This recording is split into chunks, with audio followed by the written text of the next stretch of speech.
So hari ni Ana nak review sebiji motor yang sangat digemari oleh anak-anak muda.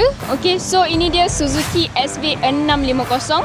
Okay, so motor ni tahun manufacture dan juga register pada tahun yang sama, iaitu tahun 2025. Harga jualan kita jual dengan harga RM29,800 sahaja.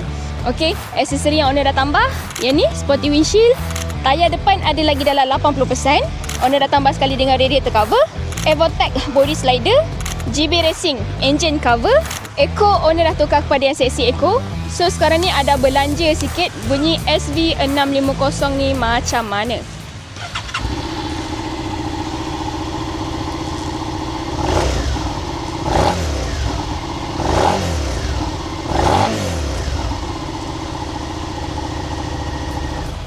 Alright, so dengan mileage serendah 10k saja, anggaran dalam 10k, abang angkat nak beli by cash, nak beli by loan ataupun trade-in, boleh terus contact dengan kita punya sales team.